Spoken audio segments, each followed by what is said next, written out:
Everybody, gather near. The doctor's in the house, so lend him your ear. The things he can say might even make your day. He might even help your pain go away. The doctor is in the house. The doctor is in the house. Let the doctor know what's bothering you. I'm sure he can tell you just what to do. The doctor is in the house. Doctor is in the house. Let the doctor know what's bothering you. The doctor is in the house. If you have a pain, call the doctor. If you have a sprain, call the doctor. Let the doctor know what you're going through. Let him tell you what's good for you. Because the doctor is in the house. The doctor is in the house. Call the doctor. Call the doctor. Call the doctor. Call the doctor.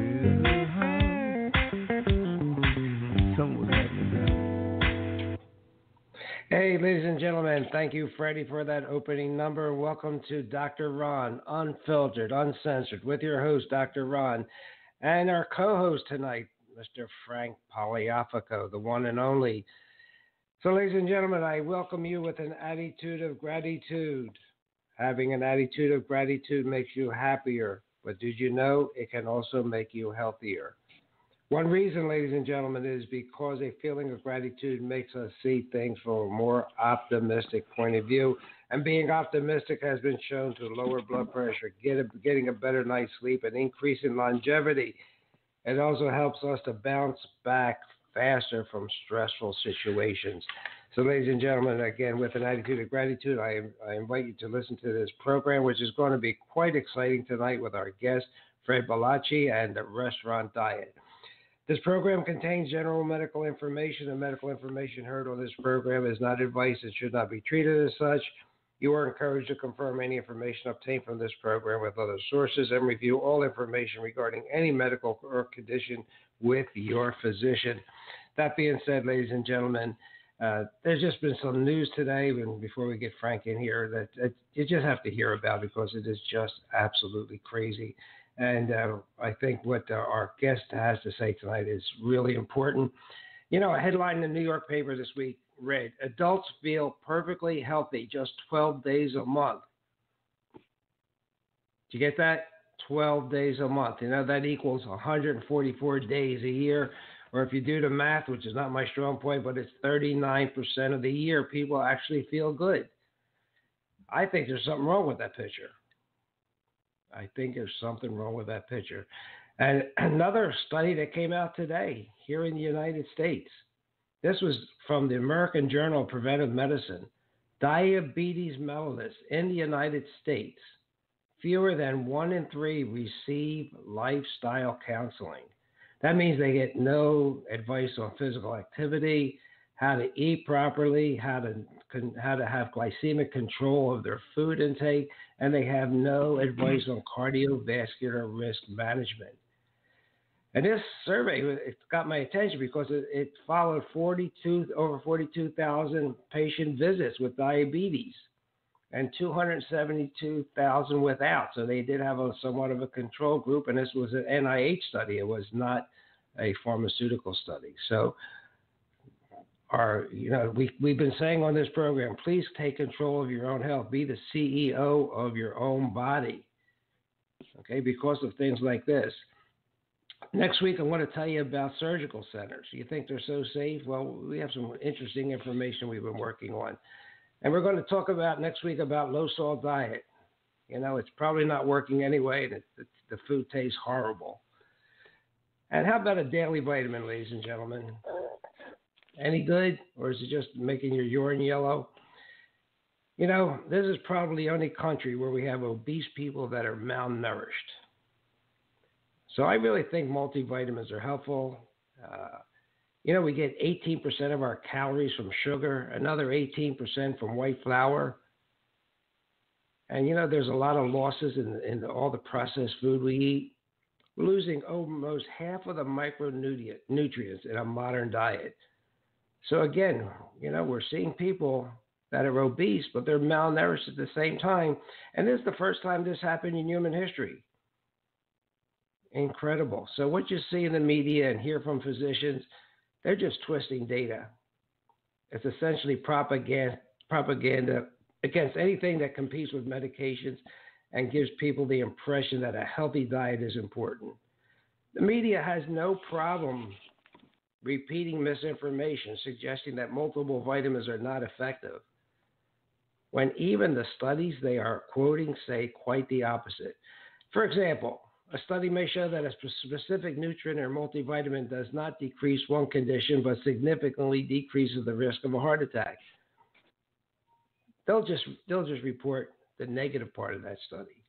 It's like doing a study. You can predict how the outcome will be. You do a study on using penicillin to treat diabetes. You know what the conclusion of that study was? Antibiotics are worthless in diabetics. So that's my 2 cents for today. I want you to keep track of your own health. Listen to programs like Dr. Ron Unfiltered, Uncensored. Listen to Frank Poliafco's Say No to Alcohol program. Go back in the archives and listen to that. Listen to it on Apple. And with that, let's introduce co-host for tonight, Mr. Frank Poliafco. How you doing, Frank? Great, Dr. Ron. Nice to be with you again and your listeners. Thank you. It's great having you. And tonight, ladies and gentlemen, we're going to have Fred Bellacci, and he wrote 2 books. The first one is called The Restaurant Diet. The byline is How to Eat Out Every Night and Still Lose Weight. Fred is an attorney. He's an MBA. He's an entrepreneur. He's an author. He's a coach, and we'll expect him to call in around 15 minutes after the hour. And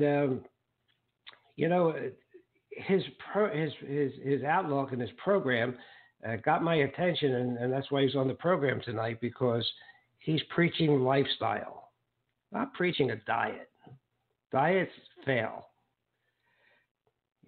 Once you tell somebody they can't have it, they want it. It's like telling your children, don't touch that. They're going to touch it. So with all that's going on in this country, and the people are getting sicker and fatter, I thought it'd be a good change of pace to have a chef and an entrepreneur on the show. Although, after talking to Frank again, he's an entrepreneur. He's an inventor. He's an author. He has his own business. And, Frank, you really have done it all. When I think of your life, you really have done it all, and you really have helped a lot of people. Are you working on anything now? Right now, I've been focusing on trying to revitalize my alcohol program because of all the interest we're getting in it. So that, and I know we keep telling everybody it's the Just Say No program. Remember, no is spelled K-N-O-W. And I think a lot of the same principles that I use in that program apply to food as well. Your comments early on, Ron, were right on. I remember a statistic recently of 60 to 70% of diseases and illnesses treated by doctors and hospitals came through the patient's mouth. Yep. We use the trite statement and the cliche, you are what you eat. The reality is your health is dependent on your consumption of minerals and proteins and carbs to some extent. It's what we eat that gives us our health. And it's what we eat too much of that gives us our illness and disease. And it is a lifestyle change, and that phrase is especially true to me. As you know, in the past, 3 years ago, I went from 325 pounds to 250 pounds in about 8 months, and I've kept it off. It was the first time in my life I've kept weight off because I did every diet there was. But what got me on that program was a cardiologist saying to me, don't go on a diet, change your lifestyle. And I had never had anybody tell me that before.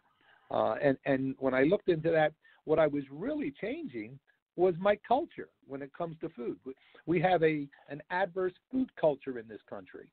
And when we look at the cultural aspects of eating, which our guest tonight, Mr. Bellucci, is going to talk about, using some of the Italian culture and the benefits of the Italian culture's eating habits, it comes down to changing the culture. And that's difficult. Changing culture is not easy because it's ingrained into it. It's what we believe. It's our value. And we really have to relook at that value when it comes to food and eat food for its purpose. First of all, nutrition and sustenance. And secondly, pleasure. There's no reason in the world you should eat stuff that don't taste good.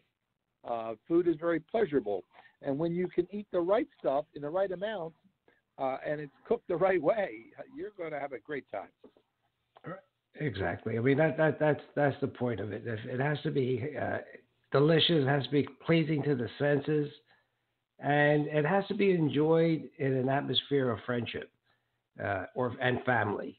And family and friendship has been missing. I see it all the time. I see so many people eating in their cars, eating standing up, just getting a hoagie and just eating it on the way out of the hoagie shop. Their lifestyle is completely missing. They weren't brought up that way, and no one has taken the time to say, you know what, you'll eat a lot less if you sit down and chew your food well, rather than and enjoy what you're eating. So I really do think, and I really did enjoy your program of say KNOW to alcohol, because I could see how that could branch out to other addictions, and it is a food addiction, wouldn't you say? Obesity? Oh, absolutely. Yeah, there's no question about it. People who are morbidly obese or significantly overweight are addicted. And they're addicted to a substance that's totally legal and culturally acceptable. So a lot of times, well, it's okay. Everybody's doing. Look at the television ads. I mean, they wouldn't advertise the way they do all that food and desserts and pastas and hamburgers if it wasn't okay. Well, the reality is, it is okay, but it's got to be in the right context and done culturally appropriate. And part of that culture is not just the food, but the context and the environment in which you eat that food. Eating alone is probably one of the most deadliest habits we all have who eat too much. We have to learn how to eat socially. We have to learn how to enjoy life, as you said many times already, and make food part of that. I go back to a comment I made last week regarding alcohol, and it clearly applies to food too. Dr. Geller's study on behavior, that if we're going to change behaviors, there have to be consequences. But the consequences have to be soon, positive, and certain. Negative consequences do not motivate. It's that's important. That's important enough, Frank, to repeat that sentence, because that's really important. Negative consequences don't motivate. If you're going to motivate yourself, or going to be motivated, and motivation does come ultimately from within, the consequences that you're striving for have to be soon, means they're right away, positive, they're good, they're pleasurable, and they're certain, guaranteed it's going to happen. I guess if I'm a smoker, I could stop smoking, but there's no guarantee I'm going to stay stopped, and that I'm going to get my lungs back immediately, or my heart, my vessels back immediately. We have to have things that are soon, positive, and certain that motivate us, or we don't function. We don't do those things. We don't hang around with people we don't like. You and I have been friends for years. We like to associate with our friends. We like to reminisce. One of your favorite phrases, I use it all the time, is you can't make old friends. We need to be with our friends. We need to enjoy meals with our friends. But the consequences are soon, positive, and certain. And part of the positive is not just the pleasure of taste, but the pleasure of endorphins. When we enjoy something, we produce endorphins. And it's a natural high. It's a natural narcotic that makes us feel good. Right. And that goes really back to what I've been preaching for 5 years straight now, the gratitude. Because that Absolutely. also works with the neurotransmitters, serotonin, norepinephrine, dopamine, immune function, oxytocin. As I tell everybody, that's the sex hormone. That's the social bonding hormone. So why not get in with this lifestyle development to and get high on your own. There was a friend of mine. He wrote a book, How to Be Happy, Healthy, Horny, and High. But his high was from the hormones, not from drugs. It's just from living a good lifestyle. And when we do that, you're right. We produce, the body is a wonderful, wonderful organism. It knows what it needs, and it'll produce those hormones. It'll produce those chemicals that make us feel good. I got to share a quick story. As you know, your listeners may not, as I'm also a magician, and I really enjoy doing that. And I volunteer a lot at hospitals. And I was recently in the ER where my daughter works as a nurse practitioner. And, of course, being an old ER nurse and, as you an old ER doc, you know that's a unique world, and I love to be in it. Well, now when I go into it, I'm there to do magic for the patients while they're waiting for their tests and their consults and if they're getting admitted for a bed. And recently I went into a young gal's room. She was in her late 20s, and she had some severe abdominal pain. They didn't know what was wrong. They were going to run some tests, and she had to drink some stuff and wait 2 hours for the test. And I went in, and she shared with me. I told her I'm a retired nurse. I'm not practicing anymore, but I'm going to do some magic for you. And she told me how much pain she was in. So I pulled out a deck of cards, and by the third trick, this lady was laughing so hard. She says, "Mr. Frank, I'm not in pain anymore." The fun of that experience, the pleasure of the endorphins that magic induced in her took away her pain. Wow. That's what it means by feeling good. And there are things that we can do ourselves. You don't have to have a silly magician like myself make you feel good. There's things we can do. And eating's one of them. Eating's one of the greatest pleasures of life. So it's how do we understand how the body works. We need some basic understanding. We don't have to be physicians and biochemists. We need some basic understanding of the body, and then follow the lifestyle and the culture that's going to give us maximum pleasure. What we should be doing for pleasure. And social interaction is a phenomenal pleasure. Let me check this phone number. I may have had a wrong phone number. So, Frank, I'll be right back with you. Go ahead. Go ahead.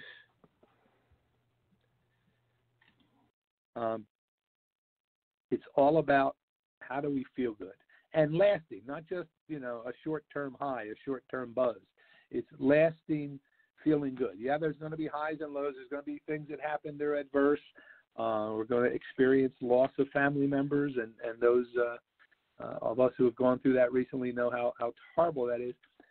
But when you put the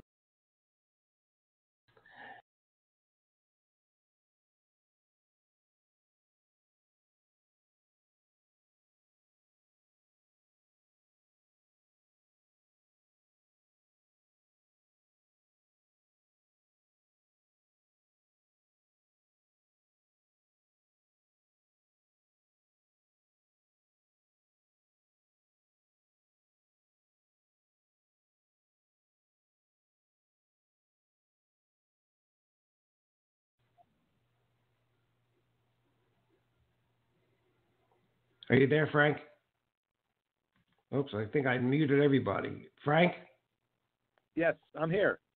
All right, good. No, the studio board went. It did something crazy on me, and I cut you and me off.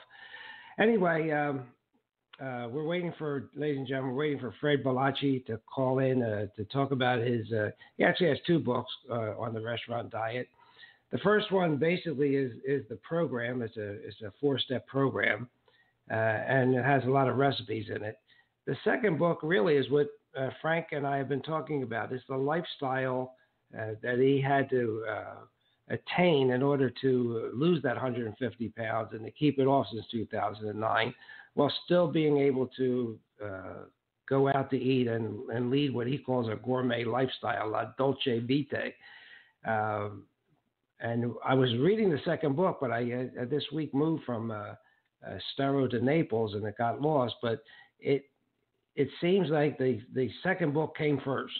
He actually did the mental work to keep the weight off before he wrote all about the recipe. So he did the work necessary, the exercises, make sure his endocrine system was normal, make sure he didn't have a thyroid problem. Because if your thyroid is underactive, you're just going to hit your head up against the wall, and you're going to fail. So in any case, the second book, it just came out the middle of October, and it really is about the mental aspect of losing weight. So, and I think that's what Frank Poliafico's alcohol program is. It's the mental aspect, and that's why I'm sure it's going to be able to transfer over to weight loss, just like I think Fred Bellacci. His second book probably was written first because he had to do the work in order to lose the weight. So I think I do see Mr. Bellacci on here. Is this Fred? Yes. Good evening, Dr. Ron. Good evening, Fred. We've been talking about you, and I have a co-host tonight. Has it been burning? Yes. My co-host is Frank Poliafico, and we've been talking about the food addiction. Our listeners during the first 15 minutes heard about your gourmet lifestyle and your two books. I had to thoroughly inform them, though. I read the first book and the 4 steps, and I was reading the second book when I moved from Estero down here to Naples, and it got lost in the move. But I did get through the part, and Frank and I can relate to it, where I was raised in South Philadelphia, he was raised in Chester and Italian neighborhoods, and I could relate to that incredibly well. That's all right. How I grew up in New York. South Philly's great too. Absolutely. So, Fred, instead of Frank and I talking right now, why don't you introduce yourself to our audience? We'll push your book as we get on with the program, and I know you're going to be down here in Southern Florida, where I make this my home in Naples. But why don't you tell our audience about your history and that you're an attorney, you're an MBA, you do trust, you're an entrepreneur, you do coaching. It looks like you have your act together. So tell our audience, if you would, please. It's a pleasure to be on here. Thank you both. I grew up in a food-focused family, Italian-American, in New York, actually Long Island, and I was privileged to enjoy the very best. My family had a lot of great cooks. My parents were what you could consider foodies back in the 1970s and 80s when I was growing up, and introduced me to many of the best restaurants in the New York area and wherever we traveled to. I mean, we literally planned vacations around a coveted restaurant reservation. So that was just my life. My grandparents, aunts, uncles were all awesome cooks. My mom, my aunt owned a restaurant. So I grew up just enjoying food. I mean, incredible food, more quantity of food than we could possibly need, but I didn't think there was anything wrong with it. And I just learned from what I observed. I eventually became an emotional overeater at age 5. When my folks got divorced, I watched my father stand in front of the refrigerator in the middle of the night and basically just eat whatever was there. Even though he was a gourmand and enjoyed good food and knew the best food, he was eating for other reasons, and that's ultimately what I did. So my weight became a problem over the course of several decades. I would become the fattest kid in my school. By 5th grade, my nickname became Fat Fred. I was subjected to intense bullying and criticism, harassment by my peers. I was physically abused in school. It was a horrible time, and ultimately took the opportunity at age 13, when my mom remarried my stepfather, was going to retire to Florida, to try to lose weight any way I possibly could at age 13 and try to leave Fat Fred behind in New York, hoping that beyond hope, I would have a magical new life when I moved to Florida if I managed to lose this weight. So I lost maybe 50 pounds back in 1990. I was 13 and moved to the sunny, beautiful new place, and went on my first diet, starved myself for 3 months, exercised to the point of exhaustion, hated every minute of it, lost the weight, looked great, got lots of compliments, but I moved to the sunny new place and there was no Fat Fred anymore, but I was still emotionally insecure and stunted, and the effects of bullying and having been fat stayed with me for years. So that's the beginning of my story, and ultimately at age 30, I nearly died from sleep apnea, being 150 pounds overweight and struggling for years. I was faced with the challenge of taking my life back and doing it my way after trying every diet in the world that seemed to fail. I couldn't do them because they just were so unrealistic. Okay, so then, before we get on to your 4 phases, I made the comment before you were on that you probably went through the second book and did all the work before you actually wrote the first book. Is that true? I mean, you got your life under control. You realized you were an addict. You started meditating and so forth. Absolutely. Well, very, very perceptive. I mean, I didn't publish my books myself, so ultimately, if I had the ability to control the publishing process, I would have published the second book first, because that really is the story behind the story. I was virtually just a regular guy. I mean, a trust and estates attorney, an MBA, somebody that was struggling with food addiction and a love of food, but a lack of love for myself, and struggled for years just out in the real world, trying every diet there was, spending tens of thousands of dollars on whatever newest fad program, shake, pill, meal plan, whatever there was. I went to 2 renowned residential weight loss facilities, one in Miami, one in North Carolina, and I was looking for a quick fix like everybody else out there in diet land, and I didn't find that. Ultimately, what I found by trying all these things, reading all these books, wasting all this money and time, and ultimately coming back feeling defeated and like a failure, was I was able to refine the process and see what might actually work for me. And that was by not avoiding food. It was by learning to embrace food, to love food, and to give food its proper perspective in my life as a means of nourishment and sustenance, not something that should be feared or avoided, like most diets teach us. I had to learn to love myself, first like myself enough to want to give myself better and to do better. And that's what we've been talking about. And Frank has a lot of experience in that field also, that, the emotional part of it, the traumas that you have to solve and diagnose and treat before you can really be successful. Fred, we'll talk more about that. Maybe we can talk about Rosetta, Pennsylvania, if you ever ran across that in your reading and writing. But it looked to me, I was reading your 4 phases, and it's beginning, opportunity, challenge, and achievement, and that's BOCA. So BOCA. I get it.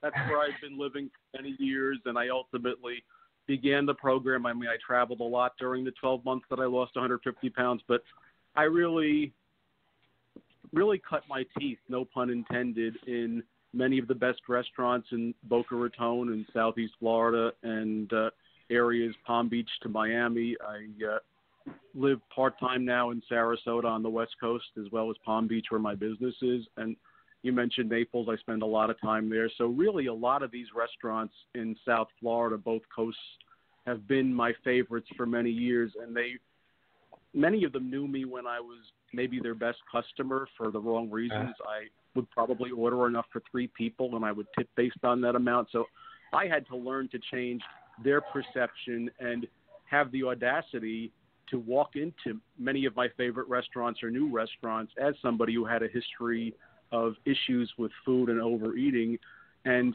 take back the control and reintroduce myself and make these people, the chefs, the restaurant owners and everybody there, want to help me. And ultimately, 99% of the restaurants I've gone to over the years have embraced my concept. They've welcomed me.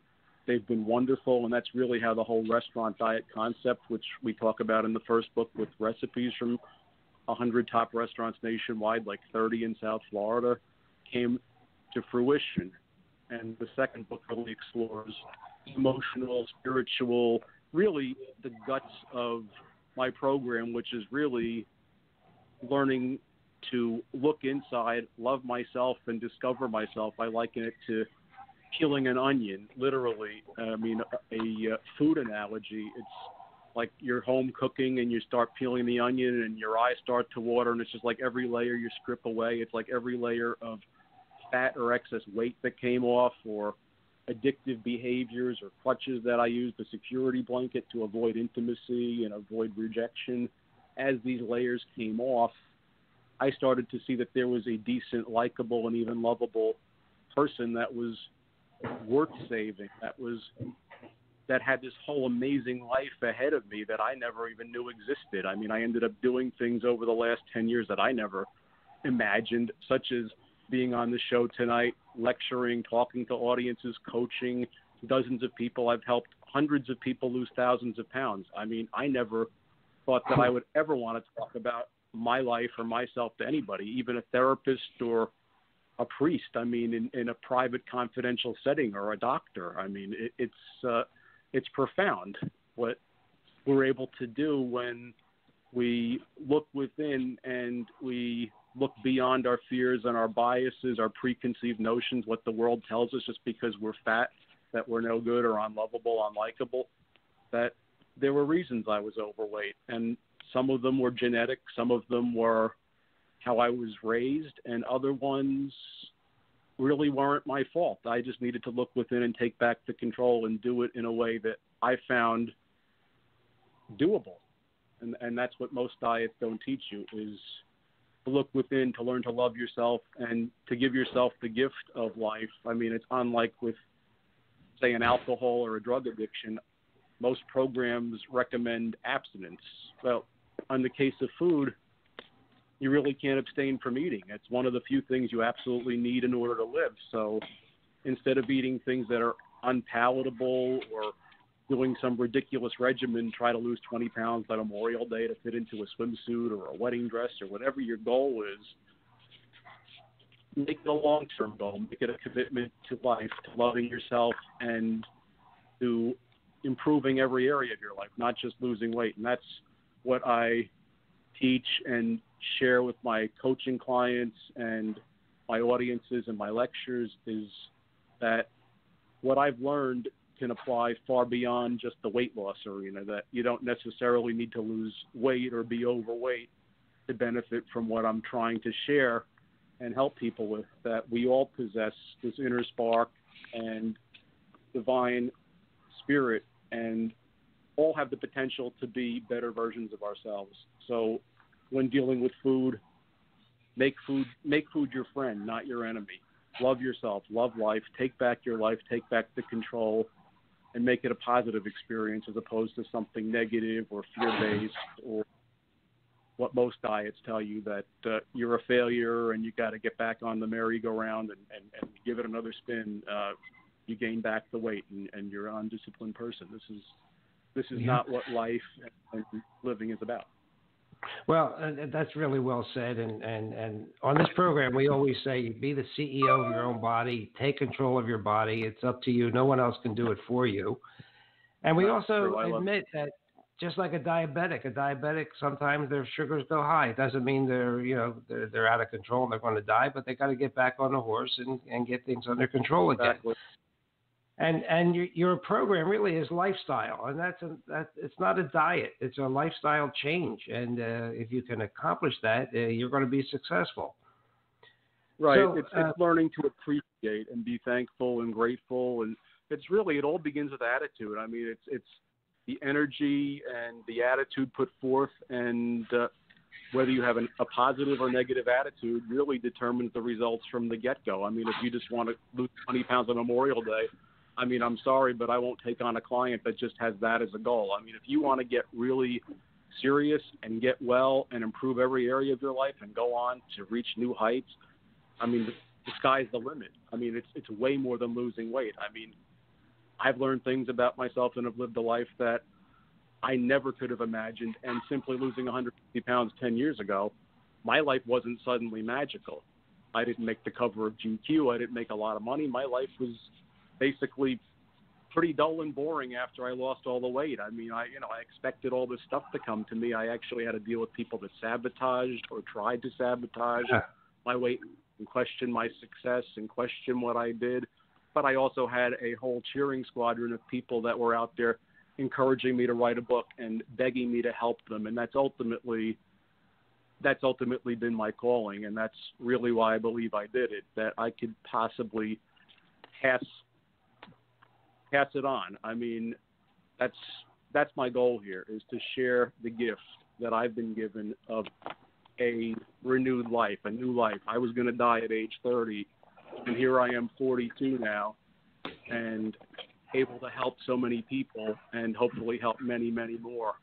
And that's really why I'm here. Well, and that's really admirable, and I do applaud you for that. And the books are well written. We have a lot of people have called into the program tonight, but before we get to them, and I know a lot of them are going to be want to know, how do you go out to a restaurant, and how do you choose the food and so forth. But before we get to that, I'd like to turn it over to Frank, because I'm sure Frank's in Pennsylvania, I'm in Florida, but I'm sure he has some questions for you. Sure. Absolutely. Well, first of all, Fred, I got to commend you for what you're doing. I've been a nurse for 52 years. What you're doing is just as important, in fact, more important than all the nurses and doctors put together. One of the principles I learned. And you figured it out. You didn't have to go to school to learn it. One of the I learned more than I could ever learn in school. Yeah, and you're sharing it. One of the basic principles I think everybody has to grasp before they enter this journey and commit to this journey is health is not the opposite of disease. We've been all trained. Dr. Ron and I have been in the treatment industry for so long, we forgot something and that we learned is before we got into clinical practice. Health is not the opposite of disease. Health is the goal. And if we're healthy, and eating plays such a major role in that, then we have the opportunity to do all the things that we want to accomplish, and we're going to avoid 50% of the diseases that bad diets produce. I say diet, it's not a positive side effect. Exactly. Absolutely. We shared before you came on, I do a program, which I talked about last time, on responsible drinking. I call it Just Say No. No is spelled K-N-O-W. A lot of the same principles that you're talking about here. And one of those was driven by the head of psychology at Virginia Tech, Dr. Scott Geller, who's written extensively on behavioral safety and behavioral psychology. And his whole premise is what motivates us to act are consequences. The consequences have to be soon, positive, and certain. Negative consequences don't motivate. Diets, they do tell us to abstain from pleasurable eating. That's ridiculous. Right. So what you're saying is just so important to so many people, but it literally requires two things: that they're changing the lifestyle that they've lived, and ultimately changing the culture that they've either become part of or helped create. We all share, the three of us share that common culture of Italian heritage, which is wonderful, and it was very food-centered. But the reality is, if we would have stuck to just that, we'd have done pretty good. We got off the beaten path along the way, and food was no longer just for pleasure; it was just for consumption. So food was consumption, food was pleasure, food was for things like funerals, weddings. I mean, happy, sad, emotional. People started abusing food. I mean, people I grew up with survived the Depression, my grandparents, and they didn't want anybody to go hungry at their table. Plus, food was the ultimate expression of love, so it came with a mixed message as well as the guilt. I mean, my grandmother would make something, and I was the biggest eater at the table amongst my cousins and everybody else, and I got all the accolades in a family that was plagued by a lot of unhappiness with divorce and all that other stuff, and that was the one place that I got recognition. So it was like the food was delicious. I got recognition. I sure as heck didn't want to disappoint Grandma, so I fell for it hook, line, and sinker, and I had to change all of that. And you've done it well, and you're giving us all the path to follow. That is an exciting one. It's not a negative one. It's very, very positive. Absolutely. It's a beautiful journey, very rewarding, and I mean, it's beyond anything I ever thought it was. I mean, losing the 150 pounds in a year was never my goal. I never sought to lose X amount of weight in X amount of time, but I started getting my priorities straight, dealt with emotional issues, changed my relationship with food, made it fun, positive, encouraging, and exciting, something that was doable and something that I continue to do to this day. It wasn't about deprivation. It was really about making positive choices. It's like looking at a menu, learning how to eat in your favorite restaurant or cook better at home. It's like 90% of our success is determined the first few minutes you sit down in a restaurant, how you engage your server and the choices you make when ordering, as opposed to ordering everything at once, going in hungry and just rushing to order your meal and rushing through food and your dinner or lunch or whatever. Take a little time. I know some people are in a hurry, but I've worked with a top chef in New York City, Chef Gabriel Kreuther. He endorsed both of my books, and actually, as one of New York's top restaurateurs, he's a Michelin 2-star chef, managed to lose 60 pounds doing a lot of the things that I've encouraged him to do, which really are second nature to someone who grew up in Europe. And I spent a lot of time living abroad in Italy and traveling through France and other places where two things Chef Gabriel and I talked about that really define and differentiate between the American culture and, say, the French and Italian cultures, where the food may be a lot richer over there, but there are not a lot of overweight people. And two main things are, number one, the portions are smaller, and number two, people eat slower. They take more time to enjoy food as a sociable and nourishing part of life, as opposed to something you just grab or rush through without making choices, without being conscious of what your body needs, or that you medicate yourself on like people might do with alcohol or drugs or other addictions. And they walk more. I mean, I lived in Italy for a year, and I didn't join a gym. I've traveled Italy and France and other places many times, never joined a gym, didn't make a point of working out. I just really pretty much ate what seemed right, what I felt like enjoying, what was fresh, seasonal, local, and the food was always incredible. And I just did a lot more walking. People just walk there as just a means of getting around. It's convenient. Plus, the Italians take this thing, the passeggiata, the evening stroll after you eat, so you don't go to bed hungry, and you go out and you socialize. Maybe you grab a gelato. I mean, it's a really wonderful way of life, and I never gained any weight in Italy. In fact, a few times I've been there, I mean, I spent several months there at a time.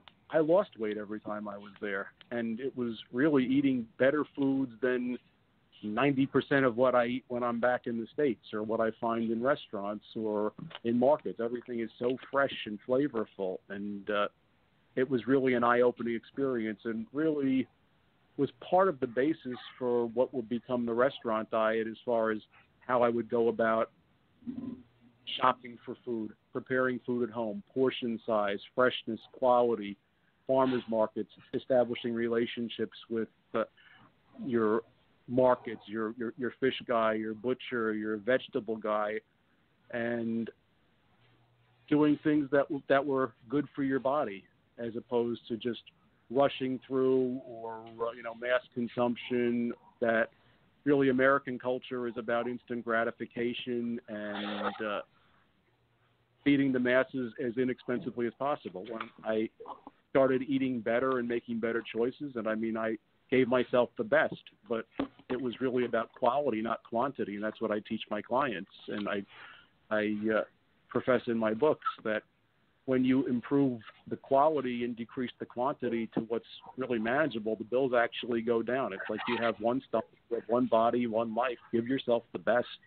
It's like standing at a gas pump. It's just like you put the high test in if you want your car to run better. It's like we have one body. I mean, hopefully I'm going to live to be 80, 90. Who knows what God has in store for me. But it's like the choices I make today will help make a better tomorrow. I want to do something today that my future self, I'm 42 today. Maybe, when I'm 60 or 70 or 80, that I could look back and be grateful for or proud of, that I'm not a statistic, that I am still here, that I am doing better.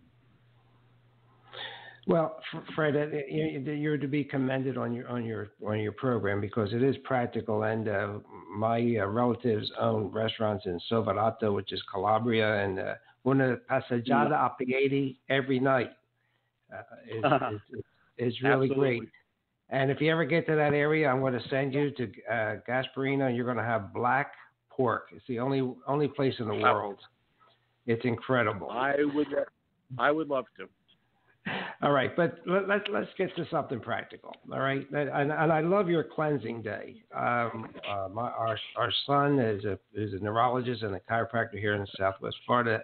Always has been preaching that for years. Part of his lifestyle and cryotherapy and his program is a cleansing day. So, how about just break it down maybe as best you can. I know it's not easy because you do have this beginning phase and you do have this different phases and challenge, but just break it down. To tell our listeners you have to start someplace. And I just, like I say, I do love this cleansing day. Even if you, I know you bring it in later, but it's even good in the beginning. But how can you summarize your diet and just a practical advice for our listeners? If you go to a restaurant, I liked what you said, let the waiter, let the owner know you're on a diet.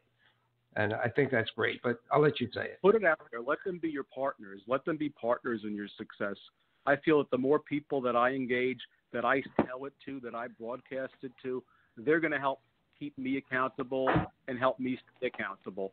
Like, tell them, please, no breadbasket. Don't tell me about the 12-layer chocolate cake for dessert, things like that. It's just restaurants are typically there to sell, but if you tell them what you need, they're there for you.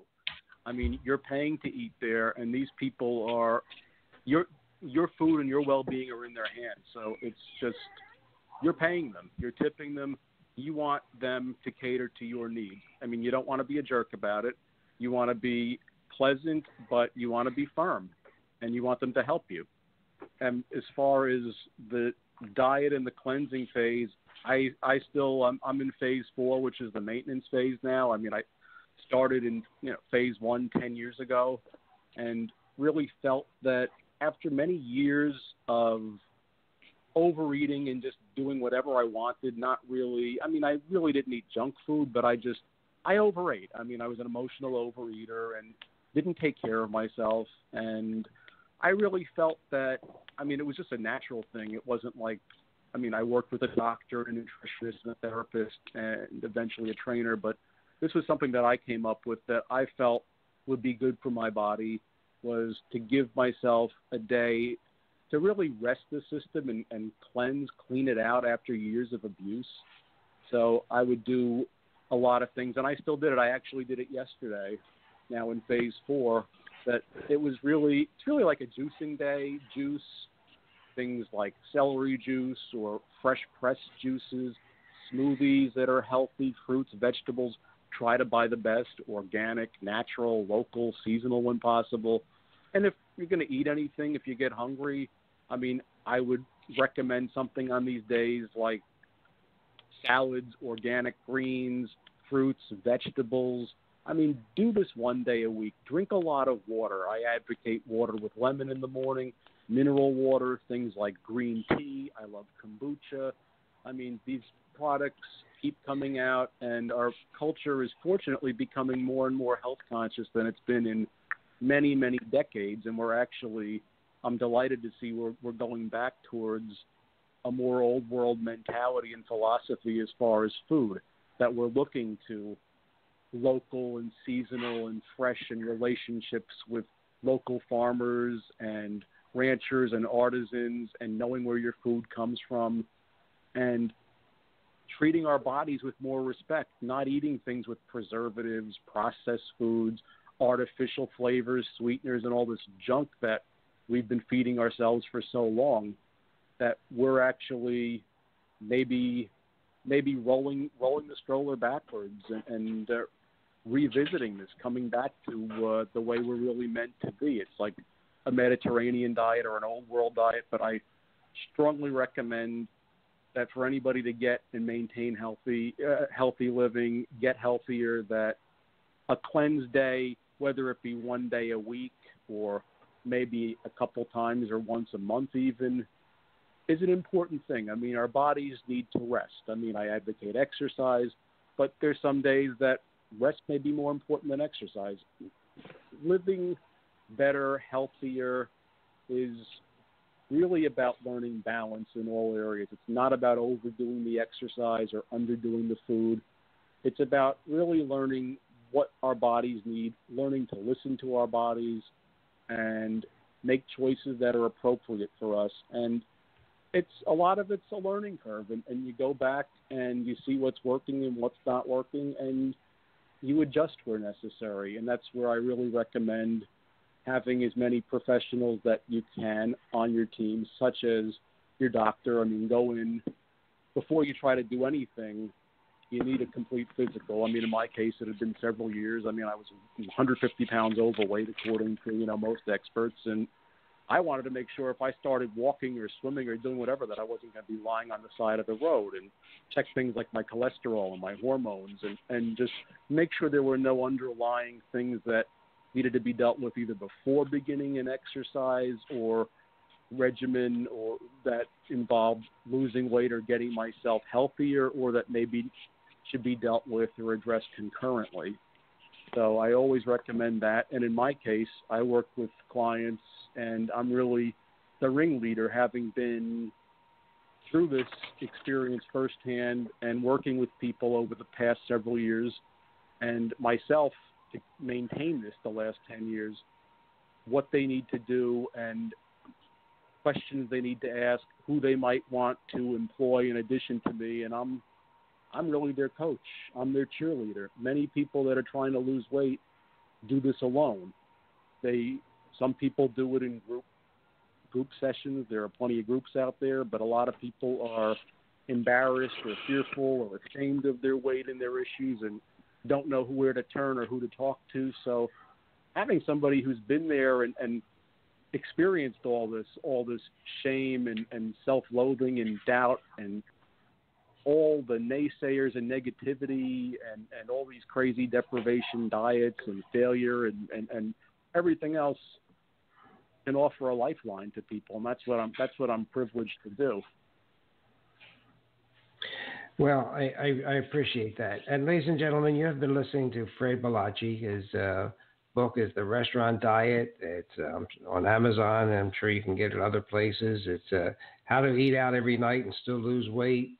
That's the first book I have in front of me. The second book, which I'm sorry to say I did lose, but talks more about the preparation, the journey, the spiritual journey of weight loss and self-discovery, both published by Mango. And, it's something that, it's work. It's not like you can go out to a restaurant and order whatever you want. You have to be conscious of what you're eating, enjoy eating, sit down and take your time. We have a kind of conversation earlier tonight about, people just grabbing a sandwich and running or eating standing up. Makes a big difference whether you're standing or sitting and want to enjoy your meal. It's important to chew your food, to get those enzymes in your mouth, digesting that food before it gets to your stomach. I mean, it's all for a reason. It was all meant to be that way. So if you eliminate a step, you're going to fail. Right. So, we aren't meant to shove food down or emotionally overeat or eat on the go. I mean, food is something that's meant to be enjoyed and savored and appreciated and respected. Exactly. And as I told our audience, we have the most obese but malnourished people in the world. I mean, because they don't know what they're eating, and they're eating fast, and they're eating junk. Exactly. And what I tell my clients when I was practicing, if you could keep your shopping to the outer aisle of the supermarket and don't go up and down the rows, you got a better chance of being healthy. And don't walk in hungry. I mean, I often like to shop in the evening after I've had dinner. Just buy what I absolutely need for the week to have in the fridge. Exactly. Fred, let me share with you one of the big social benefits, and you may not even thought of this, but it's just ringing in my ears. I heard a news story today about the American College of Pediatrics advocating surgery for obese kids to get them to stop to lose weight as a last resort. But it sort of glanced over the news story, as news does, glanced over the issue of lifestyle. But the number one impact on a child's eating habits are their parents. And if I don't see kids doing a restaurant diet, although they eat in a lot of fast food restaurants. We got to cut that out or cut it back dramatically. But if the parents are eating healthy, the kids are going to eat healthy. And the projection in this news story from the American College of Pediatrics is that at the current rate, by the year 2035, 1 out of every 2 kids under the age of 12 will be obese. That's scary. That is, Boy. And the way you change that is by the parents educating. Well, you don't educate by giving them lectures. You educate by example. Example. And you show people how to do it better. Right. I mean, you're doing it for your clients and for the public who's following your book and your program. They're in turn doing it for their children. And what a legacy you're leaving. And creating, because you're not leaving it for a while yet. No, I hope to be around a long time, and I hope to continue to coach and teach and inspire a lot of people. But it's like, in my case, I mean, I'm not going to blame my family. They didn't know any better. But in my case, it was up to somebody to finally stop this thing. I mean, because it was literally spiraling out of control. I mean, I had a lot of overweight people in my family growing up, but I became the fattest person in my family by a long shot. And I risked dying way before my parents. I mean, I would have been dead at maybe age 32 or 35 or whatever. And what would anybody have learned if I hadn't done this? So I have the opportunity to reverse this and to pass this on to other people. I mean, lots of other people out there that have kids that have read my books, that are my clients, that collectively, one by one, we can change the perception. We can change how America and the world eats and looks at food. That I don't have kids yet, but if I do have kids, there's going to be a totally different dynamic. There's going to be an enjoyment of food, which of course is what it should be, but we're going to eat healthy, and health and fitness and diet, exercise, how we treat our bodies and how we respect our bodies is really a family affair. And in my case, I mean, there was a lot of emotional baggage and nonsense tied up in the food and the divorce and everything else. And I turned to food out of comfort or necessity. I used it as a substitute for love or acceptance. And the weight became a security blanket or a means of trying to avoid intimacy because I was physically abused in middle school. That I didn't want to get close to anybody. I never thought I was lovable or likable, and that I was never going to go out and date anybody because, of course, they would reject me and they would prove that what I, quote unquote, knew for many years, that I was unworthy, unlovable, unlikable, and just no darn good. So it's really changing so many things, how families deal with food, how families deal with problems, not making kids messengers or part of the family problems, encouraging love and acceptance, not making kids messengers or part of family drama. There's always going to be issues in life, and there's always going to be things that people have to deal with to overcome. But it's my diet, my lifestyle, my plan is really about teaching empowerment and choices and being inclusive, realistic, sustainable, and really about a long-term lifestyle based upon self-love and acceptance of ourselves and of each other. And that's really, in the case of kids who, I mean, I have 2 dogs now, and it's like, they're not responsible for what they eat. How could they be? They eat what I give them. And it's like in the case of children, it's the same thing. I mean, yeah, kids can stop and have fast food on the way home from school or whatever, but it's just, what are the parents teaching the kids? And what are the schools feeding the kids as well? There's a lot of overweight kids in this country, and there's also a lot of children who are food insecure. So we have some serious problems that really need to be dealt with as a culture. And I'm proud to work with a lot of kids and lecture about things such as the effects of bullying. And also my message to the bullies is, it's easy to call out a fat kid. It was like I felt like I wore a scarlet letter, that I looked different than everybody else. I was the fattest kid in my school, and I was the only one in a small private school with a messed up divorced family, so to speak. So it was like I always felt different, then I looked different. My outsides matched my insides, and unless I dealt with the insides, and in the case of kids, unless the parents or caregivers deal with it as a family approach, then they don't stand a chance. Kids don't stand a chance, and it's a horrible thing. Well, you've laid out a great roadmap, and God bless you for it, sir. Keep up the great work. Yeah, thank you, Fred. Absolutely. And ladies and gentlemen, if you look for a quick way to lose weight, you're not going to do it. You got to put the work in. It is a lifestyle. If you want to just go on a diet and be a yo-yo, well, that's your choice. But I did it for years. But that's not the way to go. Not the way to go. And the restaurant diet, that'd be a good place for you to start, to get Fred's book and read it, because it makes a lot of sense. So, Fred, I'm not going to take up more of your time. We can talk about this. We can talk for hours, and I'm happy to meet in Naples anytime. It's just down the road. I go there a lot.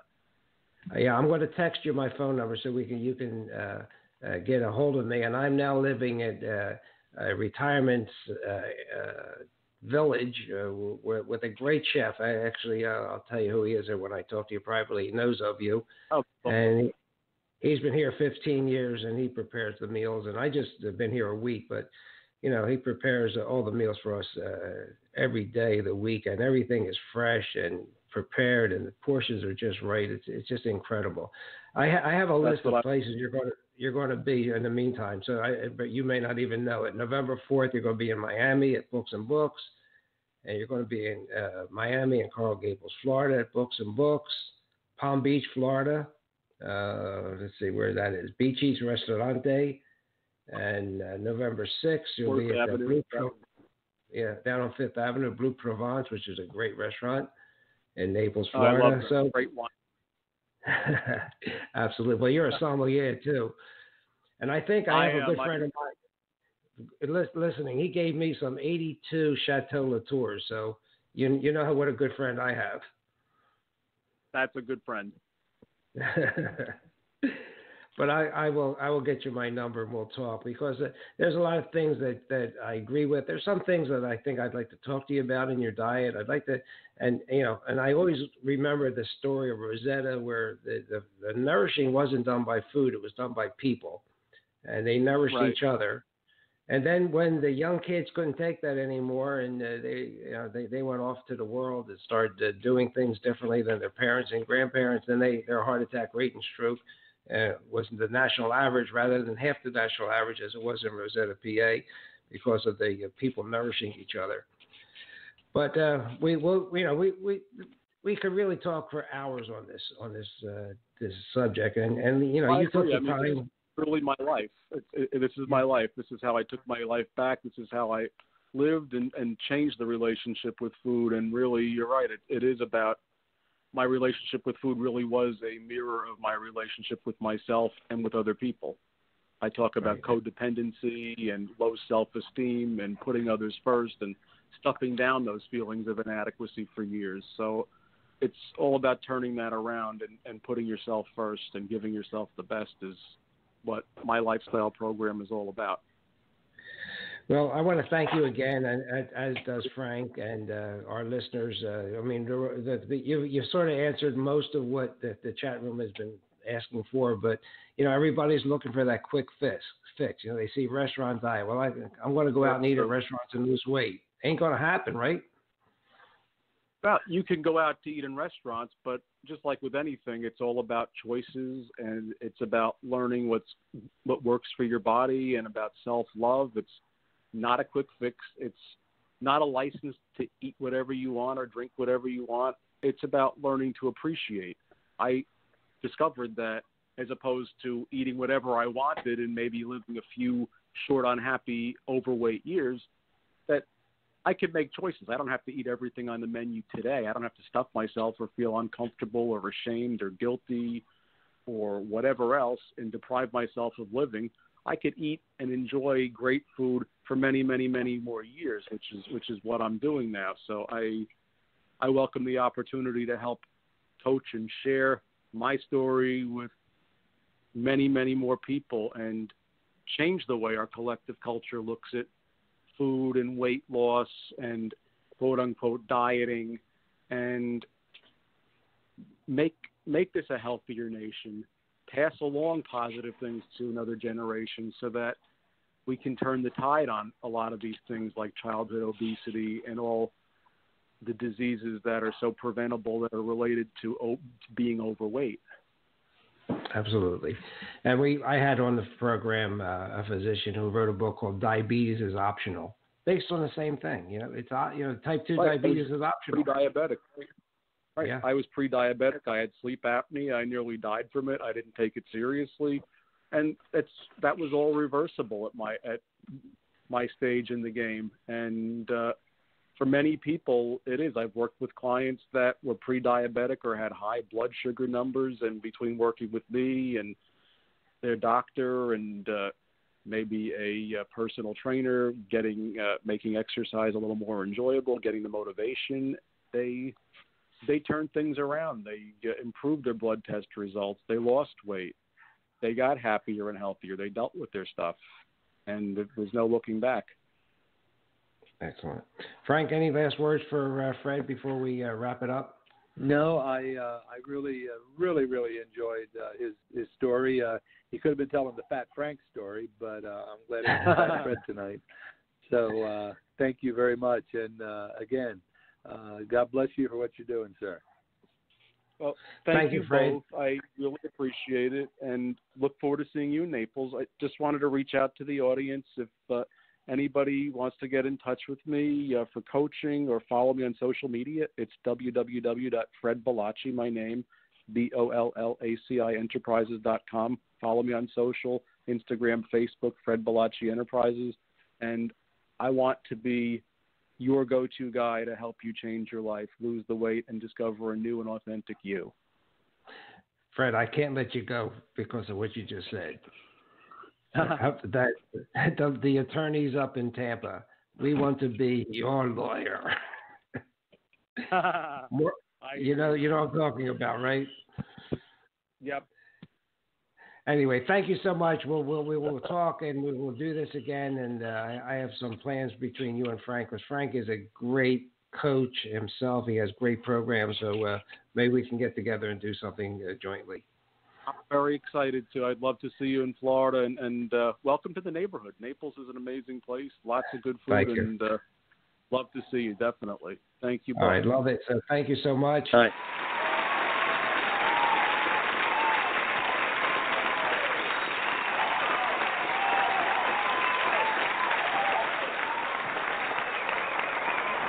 Well, come on. Ladies and gentlemen, you've been listening to Fred Balaci, interviewed by myself, Dr. Ron, and Frank Poliafco. Just a great book to enjoy, The Restaurant Diet. And what can I say? It was a good show. I learned a lot from his book. To hear him, you can hear his passion. And it is a lifestyle. It's not an overnight fix. And I want to get that point through to you really well. And before we leave, I want to tell you about a young couple who moved into a new neighborhood. And while they were eating breakfast, the young woman saw her neighbor hanging her wash outside. Remember when they used to do that? And she said, that laundry isn't very clean. She doesn't know how to wash it correctly. Maybe she needs better laundry soap.